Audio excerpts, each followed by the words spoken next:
नमस्कार मंडळी, कसे आहात सगळे? मजेत ना? तर आज मी पुन्हा एकदा नव्याने सुरुवात करते नव्याने सुरुवात करते का म्हणते माहिती का? कारण मी बरेच महिने झाले व्हिडिओ अपलोड केले नाहीत. म्हटलं चला आज नवीन वर्षात नव्याने सुरुवात करूया. आज आहे 1 जानेवारी 2026. तुम्हाला नवीन वर्षाच्या लाख लाख शुभेच्छा. हे वर्ष तुम्हाला सुखाचं, समृद्धीचं आणि भरभराटीचं जावो हीच ईश्वरचरणी प्रार्थना. मी अगदी साध्या सोप्या पद्धतीने गुलाबजाम बनवलेत. त्यासाठी मी 1.5 पावशर खवा घेतला आहे. त्यामध्ये मी अर्धी वाटी रवा टाकला आहे, बारीक रवा. 1 वाटी मैदा टाकला आहे. याला छान एकजीव होईपर्यंत मळून घेतलं. 10 ते 15 मिनटं झाकून ठेवलं.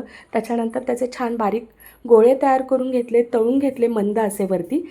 त्यानंतर एक तारी पाक तयार केला. त्यासाठी मी अर्धा किलो साखर वापरली आणि 1.5 ग्लास पाणी. मस्त असा पाक तयार झाला. त्यामध्ये हे गुलाबजाम टाकून घेतले. रसरशीत असे गुलाबजाम तयार झाले. कसे झाले नक्कीच सांगा.